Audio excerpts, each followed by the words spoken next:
Eine Smartphone-Halterung fürs Tesla Model Y. Wieso das? Wer braucht denn so etwas? Wird der eine oder andere ganz sicherlich fragen. Ja, man kann sein Smartphone per Bluetooth mit dem Bordcomputer des Tesla verbinden. Und dann ganz ohne Probleme telefonieren, Nachrichten verfassen und noch einiges mehr. Und die Stromversorgung ist ebenfalls kein Problem.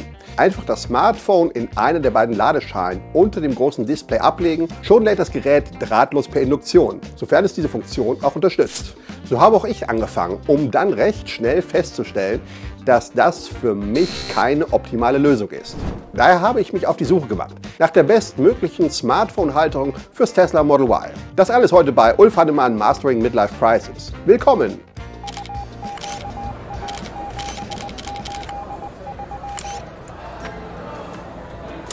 Ja, der Tesla hat eine Ladeschale, hier unterhalb des großen Displays. 2 Smartphones kann man auf den beiden Flächen drahtlos laden. Also sofern das eigene Smartphone das auch unterstützt. Also zum Beispiel die neueren iPhones. Einfach ablegen, schon beginnt der Ladevorgang. Allein das Ganze hat 2 entscheidende Nachteile. Zum einen kann man unter dem Display nicht viel von dem erkennen, was auf dem Display vor sich geht. Und zum anderen ist das drahtlose Laden zeitintensiv und nicht sonderlich schnell. Mal abgesehen davon erhitzt auch noch der Akku. Mit einem Kabel geht das deutlich schneller und zudem erhitzt sich das Smartphone dabei nicht so schnell. Gut, dieses Problem kann man ausräumen, denn das Tesla Model Y hat ja 2 USB-C-Anschlüsse in der vorderen Ablage. Einfach ein Kabel anschließen, auf der anderen Seite ins Smartphone stecken und fertig. Naja, fertig. Also, nee, irgendwie nicht so richtig fertig. Denn wo soll man das Smartphone nun ablegen? Vorne auf den drahtlosen Ladeflächen? Nein, das hält nicht so richtig. Wild und ungeordnet in der vorderen Ablage? Sieht ebenfalls nicht sonderlich schön aus. Kurzum, das Kabelmanagement ist alles andere als optimal. Aber der Reihe nach. Und hier erst einmal ein kleiner Disclaimer aus Gründen der Transparenz. Dieses Video ist ein unabhängiges, journalistisches Video. Alle Produkte, die ich in diesem Video detaillierter anspreche, habe ich selbst erworben, bevor ich auch nur auf die Idee kam, sie hier zu besprechen. Meine Empfehlung und meine Kritik an diesen Produkten, und beides spreche ich hier aus, erfolgt also aus freien Stücken. Ich werde nicht dafür bezahlt. Für Zuschauer, die sich weitergehend über ein Produkt informieren möchten, stelle ich in der Beschreibung unter diesem Video sogenannte Affiliate-Links bzw. normale Weblinks zur Verfügung. Diese führen zu den entsprechenden Produktseiten bei Amazon bzw. zu dem jeweiligen Hersteller. Sollte ein Zuschauer auf diesem Weg ein Produkt bei Amazon erwerben, werde ich zu einem kleinen Prozentsatz an diesem Umsatz beteiligt. Das dazu. Weiter geht's mit Infos zur Handyhalterung im Tesla Model Y. Schauen wir also mal, welche Alternativen der Markt so anbietet. Weithin besprochen sind Lösungen, bei denen man eine Halterung mit Arm und Gelenk hinter dem Display anklebt und das Smartphone dann neben dem Display positioniert. Wie das im Detail funktioniert, kann man in etlichen YouTube-Videos nachvollziehen. Ich bin kein großer Freund davon. 2 Gründe. Erstens ist die Kabelführung eine ziemliche Frickelei. Und zweitens, und das ist sogar noch etwas wichtiger für mich, es gefällt mir einfach nicht, dass das Smartphone stets im Sichtfeld hängt. Nein, das ist keine Lösung für mich. Alternativ gibt es auch noch Halterungen, die man links neben dem Lenkrad an den Lüftungsschlitzen montieren kann. Aber auch hier stellt sich die Frage der Stromversorgung. Entweder lebt man mit einer Halterung ohne Stromversorgung oder man muss das USB-Stromkabel ebenfalls aufwendig hinter irgendwelchen Blenden verlegen. Ebenfalls nichts für mich. Nur am Rande, es gibt auch noch diverse Lösungen, bei denen man sich eine Halterung vorne auf die Armaturen kleben kann. Ja, kann man machen, ist aber ebenfalls nichts für mich. Ich möchte in meinem Auto nicht rumkleben müssen. Womit ich zur eigentlichen Frage komme, die man am besten noch vor der Frage der Halterung klären sollte. Wie und wo kann man das Handy auf möglichst kurzem und eleganten Weg mit Strom versorgen? Die beiden USB-Ports im mittleren Ablagefach sind dafür am besten geeignet. Allein man muss eine Lösung finden, das Kabel halbwegs elegant aus dem Untergrund nach oben zu führen, ohne dass die Schiebeabdeckung stets offen bleibt. Und eine passende, günstige Lösung habe ich nach einiger Suche tatsächlich gefunden. Ein solcher Mini-Adapter, den man ohne großen Aufwand in der Schiene der Mittelkonsole installieren kann. Vorteil, der Schiebemechanismus schließt wie gewohnt ab. Die nötigen USB-Kabel kann man einfach durch die dafür vorgesehenen Öffnungen nach oben führen. Das sieht auf jeden Fall viel aufgeräumter aus. Einen solchen Adapter findet man bei Amazon in verschiedensten Ausführungen. Da gibt es welche mit Mini-Display oder auch solche mit einem Aufrollmechanismus für die Kabel. Ich habe mich für eine sehr schlichte Lösung entschieden, die mit rund 10 bis 15 Euro auch recht günstig ist. Wichtig für mich, farblich passt der Adapter zum restlichen Interieur des Model Y. Aber an dieser Stelle auch gleich ein kleiner Tipp meinerseits. Die Oberfläche ist aus preiswertem Kunststoff gefertigt. Massenproduktion, keine Maßanfertigung. Man muss also mit kleineren Produktionsfehlern rechnen. Bei mir war das der Fall. Der erste Adapter, den ich erhielt, zeigte spritzerartige Farbveränderungen auf der Oberfläche.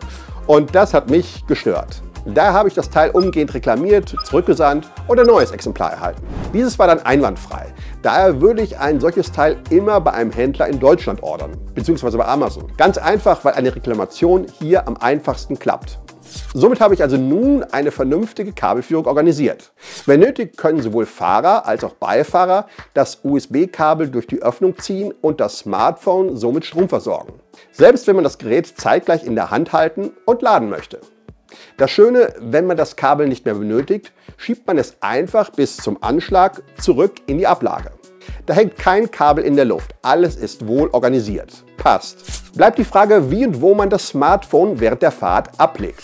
Meine Suche führte mich zu einer solchen Halterung, die man einfach in den Cupholder setzt. Der große Vorteil, der Getränkehalter befindet sich in unmittelbarer Nähe zum neu verlegten USB-Anschluss. Das heißt, ein umständliches Verlegen des Kabels entfällt. Genau das, was ich gesucht habe. Ja, das System hat einen offensichtlichen Nachteil. Einer von 2 Cupholdern, und das ist in meinem Fall der Cupholder auf der Beifahrerseite, ist stets belegt. Das ist so und da gibt es auch nichts zu beschönigen. Für uns war das eine Abwägungsfrage. Tatsächlich benötigen wir beide Cupholder nur auf längeren Strecken und das auch nur temporär, denn meine Frau nutzt meist ihre Wasserflasche und die passt viel besser in die Seitentür. Auf längeren Strecken holt sie sich ab und an während eines Zwischenstopps einen Kaffee und diesen stellt sie nun auf meiner Seite ab. Für einige Minuten, denn der Genuss eines Kaffees dauert ja meist nicht so lang. Dann landet der Kaffeebecher im Abfalleimer. Für uns ist das ein akzeptabler Kompromiss. Dafür habe ich als Fahrer nun eine sehr gute Halterung in unmittelbarer Sichtweite. Vorteil, die Halterung ist magnetisch. Mein iPhone mit MagSafe-Funktionalität kann ich einfach und schnell anklippen. Fertig. Und dank Schwanenhals und Gelenk kann ich das Smartphone auch einfach und schnell ausrichten. Solche Cupholder-Halterungen gibt es in unterschiedlichsten Ausführungen. Ein wichtiger Unterschied, es gibt solche mit einer Klemmhalterung und solche mit einer magnetischen Halterung. Vereinzelt sind mir auch solche mit einer Kombination aus beidem untergekommen. Ich persönlich habe mich für ein Modell mit MagSafe, dem magnetischen Halterungssystem fürs Apple iPhone entschieden. Vorteil, das iPhone sitzt fest, doch zugleich kann ich es sehr einfach mit einem Handgriff aufsetzen bzw. abziehen. Die Halterung, für die ich mich im Speziellen entschieden habe, stammt von Spigen, einem Hersteller, der vor allem für Handyschutzfolien bekannt ist. Allerdings auch einige andere Zubehörartikel, insbesondere für Fahrzeuge von Tesla, vertreibt. Vorteil dieser Variante, soweit ich es überblicken konnte, zählt diese Cupholder-Halterung zu den wenigen mit Schwanenhals, die auch das MagSafe-System von Apple unterstützen. Kostenpunkt rund 35 € für die Halterung plus die 11 € für den USB-Kabeladapter. Aber nun leider ein kleiner Wermutstropfen. Leider ist diese Halterung aktuell, also im November 2023, bei Amazon nicht verfügbar. Ob das Produkt wieder reinkommt, ist nicht auszumachen. Ich habe auch direkt bei Spigen noch einmal nachgefragt. So, noch ein kleines Update. Während ich dieses Video gerade schneide, hat sich Spigen noch einmal bei mir gemeldet. Auf meine Anfrage, wie es denn um die Cupholder-Halterung nun steht, da sie ja in Deutschland leider nicht mehr bei Amazon verfügbar ist. Man hat mir leider mitgeteilt, dass sie tatsächlich in Deutschland nicht mehr vertrieben wird, da es hierzulande angeblich kein Interesse gibt. Das ist natürlich schade. Ist dieses Video damit komplett obsolet? Nein, denn es gibt Alternativen. Und davon mag ich euch jetzt noch gern erzählen. Weiter im Video. Nun werdet ihr sicherlich fragen, warum erzählt er uns das alles in epischer Breite, wenn man diese ach so praktische Halterung am Ende gar nicht kaufen kann. Ergibt das einen Sinn? Ja, denn man kann sich behelfen. 3 Varianten. Variante 1. In den USA betreibt Spigen einen eigenen Shop. Hier ist die Halterung für rund $60 nach wie vor verfügbar. Wer mag, kann also versuchen, das Produkt in den USA zu bestellen. Vielleicht ein wenig aufwendig, sollte allerdings grundsätzlich klappen. Variante 2. Eine ähnliche Cupholder-Halterung mit MagSafe-Funktion existiert auch von einem Hersteller namens Wolleyi. Wolleyi.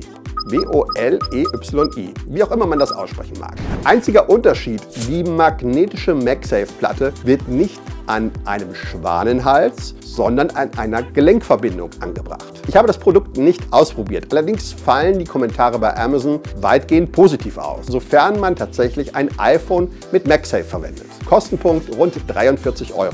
Variante 3, und das ist meine ganz persönliche Lösung, nach dem Motto aus 2 mach 1. Und das funktioniert so. Ihr besorgt euch irgendeine andere Cupholder-Halterung mit Schiebe- und Klemmmechanismus. Solche bekommt man schon für rund 15 €.